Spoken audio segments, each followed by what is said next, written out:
Hey everyone. So I came across another interesting post on Facebook.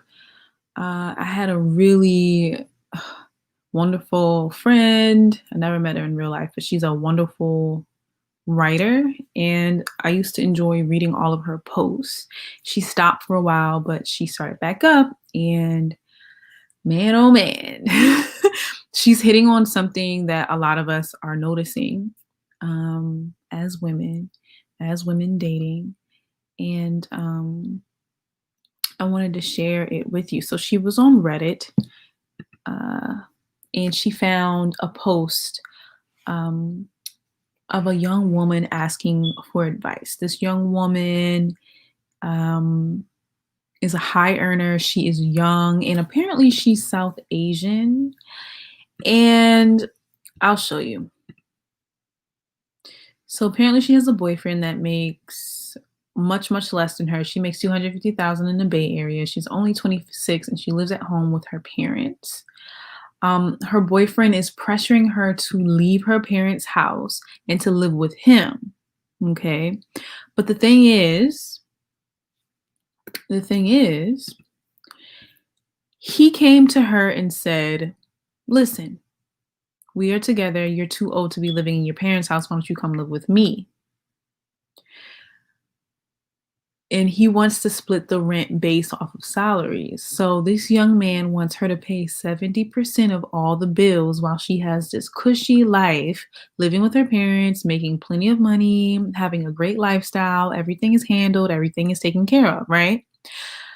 This man, this boyfriend, wants her to pay most of the bills in the house and leave her cushy situation so she can go and take care of him in an apartment or a house that they're going to get together.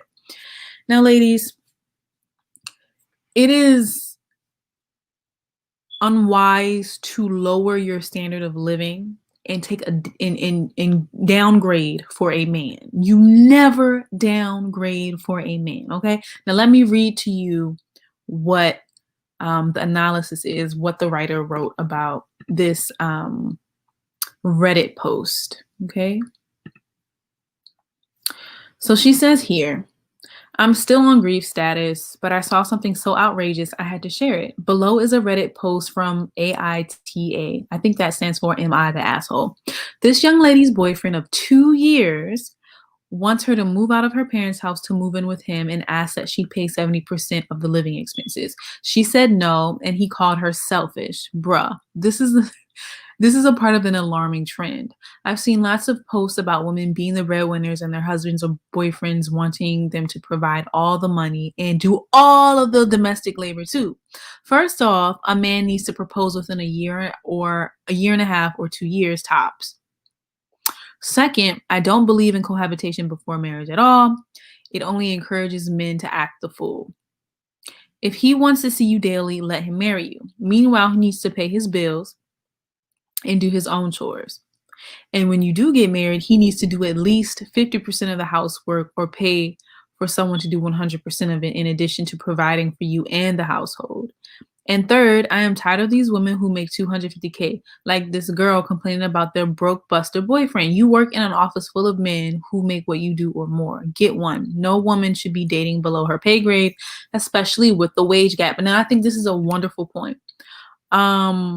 So Thunder Scorpion says, "Why would he want her and she's living with her parents?" Well, she makes much more than him. She makes $250,000. He doesn't. He probably doesn't even make 50,000. That's crazy that he wants her to pay more. That's out. Yeah, I mean, of course. The man. So here's the thing. This is she made a great point, and that point is right here. No, I'll highlight it for you guys. No woman should be dating below her pay grade, especially with the wage gap. Now, this is why men should be providers. Because not naturally, I'm sorry, that is not the right word. Unfortunately, society pays women less than men for the same exact job, position, and work in corporate America. Now, there have been protests, there have been movements, there are activists who work against this. However, We all know that change is slow. Now, as women, when we know that there is a wage gap and there is also a grooming gap, meaning out in the professional world, women are expected to have their hair done, their makeup done, and wear nice clothes. And all of these things cost way more. These aspects of grooming for a woman cost way more than it does for a man to do the same thing. Men don't have to pay half as much, not even half as much as women do, to be presentably groomed, right? Okay. Now, if we take into consideration the wage gap and the grooming gap, are you telling me you are going to date someone who makes less money than you and someone who refuses to provide, someone who expects you to provide? This is insane. Women, the outside world, the cards are already stacked against you because of the wage gap, because of corporate discrimination against women. The cards are already stacked against you because you're expected to put on all these nice clothes and have your hair done and your makeup done nicely to be presentable. This is way more expensive. It's way more expensive to be a woman. Women have these extra costs that people don't take into consideration.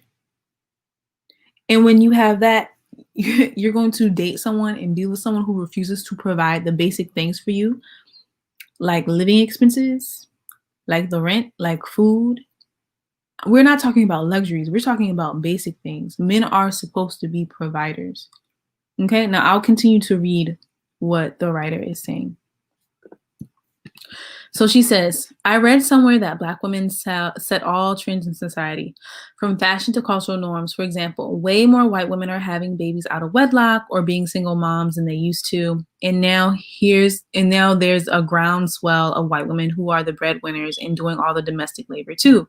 That's stupid. That's honestly the stupidest thing I ever heard. One thing white women always had going for them was a functional patriarchy, and now they are starting to follow us. But if we can start a trend, we can reverse it. Ladies, every relationship you are in needs to make sense. It makes sense. This is amazing. Okay, I'm just gonna highlight this. It says, ladies, every relationship you are in needs to make sense. It makes sense. You are a jewel. Not even the rarest diamonds are a dime a dozen compared to you. A woman's essence, the fact that we give life to every human on planet, our style, our grace, nothing can even compensate for. The very least you should expect in return for your presence is an offering, not a bill. I swear these men are getting bold, and when this woman gives this idiot 2 years of free rent and he leaves and marries someone else, she's going to swear he's wrong. A real man would never ask. I swear we are living in the last days. And I thought that was really interesting. Now I'm going to go to another post that she wrote, which is a much, much, much more concise. And I think you guys would appreciate this a little bit better. So she wrote this post right here. But first, let me address this comment. I don't know. It's easier for women to find clothes for a cheaper price, so the hair, nails, etc. balance it out. Thunder Scorpion, men are not expected to spend any money on their hair, nails, and anything else. So what you're saying isn't really accurate. But yeah, anyway. So here her follow-up post says, if a stranger on the street corner said, hey, you, come be my roommate. Now you're going to pay most of the bills, buy the food, cook it, clean the house, and service me sexually whenever I ask. I'm going to pay the minority of the bills if I feel like it and create messes for you to clean up. You would laugh in his face. But women accept these terms every day in relationships and call it love. It's time to reverse the curse. And I absolutely agree. And it's time for us women to stop doing this. It's time for women to stop accepting men who do not provide. If your man is not providing for you, if this man is not paying for every single date you go on, if this man is not making your life easier by helping you with bills, by providing a decent, safe place for you to live, then you can do bad all by yourself. You can do bad all by yourself. You don't need someone dragging you down. Men already have the upper hand in society since we live in a patriarchy, since most dominant nations are patriarchal. Okay? It's already much easier for men to earn more money and to attain more resources than women. They don't have periods.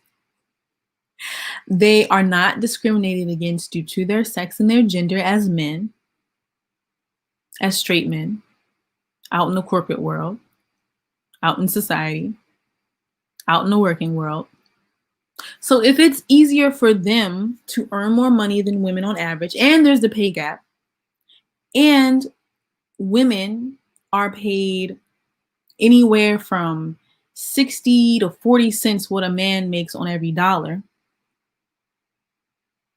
why would you accept a man not providing for you? We have to stop this. And how do we stop this? We stop this by not letting men have access to us if they are not benefiting us. Do you remember the days? Do you remember before the modern world, men would risk their lives to have access to women? Paying for a woman's lifestyle was nothing. Men would risk their lives. Men would go off to war for a woman. Men would die for a woman to have access to a woman, to have access to a woman's body, to have access to a woman being willing and open to creating that man's legacy through a child. Men would do anything for a woman to immortalize that man by having his child. When women have sex with men, there's always the possibility that that woman will get pregnant. If a woman has a man's child, that woman is creating that man's legacy, and that woman is immortalizing that man. The very, very least a man can do is provide for the person that immortalizes him and that creates his legacy. That's all I'm going to say. I'm going to read some comments now, and I'll be out.